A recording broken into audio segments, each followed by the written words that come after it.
Welcome students, this is Asha Fatma. So today's our topic is center of gravity and center of mass. अब देखें कि जितने भी object हैं वो large number of small particles से बने हुए होते हैं। एक चेयर है, चेयर हमारे पास लकड़ी से बनी हुई होती है। जब हम लोग उस चेयर की लकड़ी को अगर हम लोग तोड़ दें या वैसे कोई लकड़ी तोड़ दें तो उसमें से आप लोगों ने स्मॉल पार्टिकल्स को बाहर आते हुए देखा होगा। वो उन स्मॉल पार्टिकल्स से वो पूरी लकड़ी बनी हुई होती है। ठीक है, तो एक चेयर है, वो भी अगर लकड़ी की बनी हुई है तो बहुत से small particles, large number of small particles जो है वो उस लकड़ी को बनाते हैं और लकड़ी से जो है वो चेयर बनी हुई होती है। ठीक है, उस चेयर के हर स्मॉल पार्टिकल्स पे ग्रेविटेशनल फोर्स एक्ट करती है जो कि उसको डाउनवर्ड मूव करवाती है सेंटर ऑफ द अर्थ की तरफ। देखें, जो हमारे पास चेयर है, एक कुर्सी है, वो ज़मीन से तो छोटी है ना, ज़मीन से बड़ी तो नहीं है ना।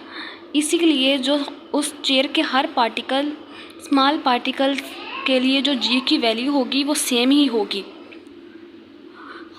जी की जो वैल्यू होगी, पार्टिकल्स की जी की वैल्यू डिफरेंट नहीं होगी, पार्टिकल्स की जी की जो वैल्यू होगी वो सेम होगी। तो इसलिए हर पार्टिकल जो है उसको फोर्स को फेस करना पड़ेगा। फोर्स हमारे पास देखें, मैस mg के इक्वल होती है फोर्स, मैस और ग्रेविटी। मैस क्या होता है? जब भी किसी बॉडी पे फोर्स लगती है तो उस पर एक्सीलरेशन प्रोड्यूस होता है। उस एक्सीलरेशन का जो मैग्नीट्यूड है उसको फाइंड करना, जब बॉडी उसको फाइंड आउट करती है, एक्सीलरेशन के मैग्नीट्यूड को हम लोग फाइंड आउट करते हैं तो वो मैस कहलाता है।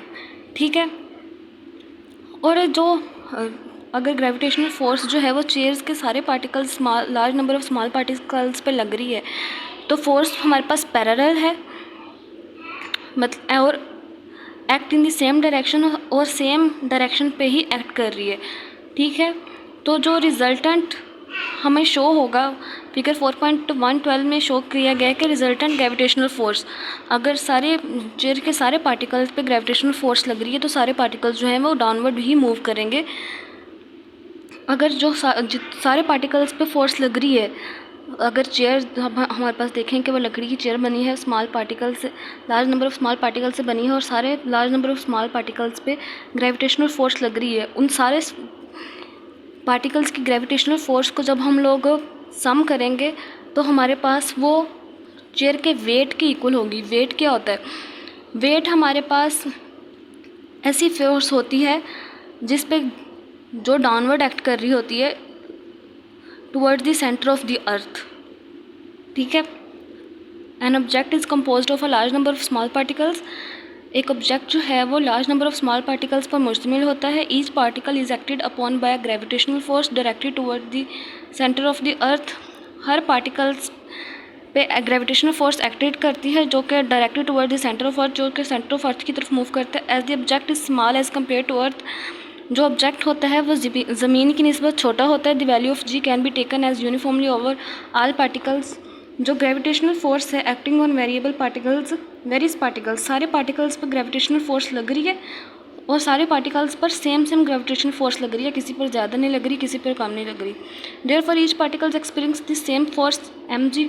Since all these forces are parallel and act in the same direction, so the resultant as shown in figure 4.14b will be equal to the sum of all these forces. Resultant force हमारे पास जो है summation mg के equal है, जिसमें summation जो हमारे पास, summation का means होता है सम ऑफ, और m जो है हमारे पास मैस है और जो g है हमारे पास वो ग्रेविटी है। मैस मैंने आपको पहले भी बताया है कि अगर एक बॉडी पे फोर्स लगती है तो उसमें एक्सीलरेशन प्रोड्यूस होता है। उस एक्सीलरेशन के मैग्नीट्यूड को जब हम लोग फाइंड आउट करते हैं तो वो बॉडी का मैस कहलाता है। जैसा कि हम जानते हैं कि ग्रेविटेशनल फोर्स जो कि चेयर के सारे पार्टिकल्स पे एक्ट कर रही है वो चेयर के वेट के इक्वल होती है। तो वेट हमारे पास किसके इक्वल होगा? वेट ऐसी फोर्स होती है जो कि downward to the centre of the earth की तरफ एक्ट कर रही होती है, और वेट जो है वो वेट पर ग्रेविटेशनल फोर्स लगती है जिसकी वजह से weight centre of the earth की तरफ सपोर्टेड होता है। ठीक है, W is equal to mg है, जहाँ पे हमारे पास m हमारे पास है मैस, मिशन और मैस ऑफ द ऑब्जेक्ट हमारे पास m जो है वो मास ऑफ द ऑब्जेक्ट है।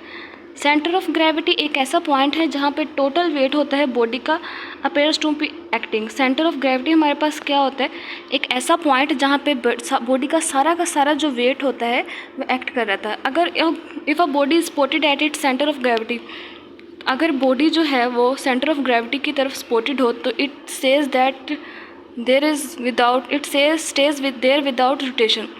अगर बॉडी जो है सेंटर ऑफ ग्रेविटी की तरफ स्पॉट होती है तो वो रोटेट नहीं करती। अगर मिसाल के तौर पे एक चेयर पड़ी है, लकड़ी की चेयर है, उस स्मॉल पार्टिकल से बनी है, ग्रेविटेशनल फोर्स उसके स्मॉल पार्टिकल्स पे इक्वल मैग्नीट्यूड से लग रही है और वो ग्रेविटेशनल फोर्स उसके वेट की इक्वल है जो कि डाउनवर्ड एक्ट कर रहा है सेंटर ऑफ ग्रेविटी की तरफ, ठीक है। तो फिर वो चेयर यहाँ वहीं पे पड़ी रहेगी, रोटेट नहीं करेगी जब तक हम लोग उसको खुद रोटेट ना करवाएं। The centre of gravity of an object regular shape lies at its geometrical centre.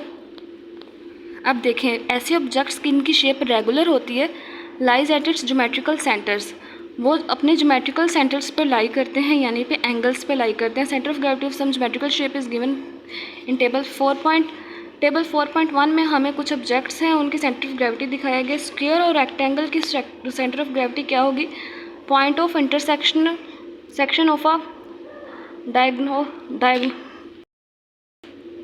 Point of intersection of the diagonals. Square और रेक्टेंगल जो है हमारे पास, उसकी सेंटर ऑफ ग्रेविटी हमारे पास है point of intersection of the diagonals. Triangle है हमारे पास, उसकी point of intersection of medians है। राउंड प्लेट है, उसकी सेंटर ऑफ द प्लेट है। स्फीयर है हमारे पास, सेंटर ऑफ स्फीयर। सिलेंडर जो है हमारे पास, centre of axis. Metre rule है हमारे पास, centre of the rod, centre of the rod. जो हमारे पास ये ऑब्जेक्ट्स हैं और यहाँ पे हमारे पास उनकी सेंटर ऑफ ग्रेविटी दी गई है।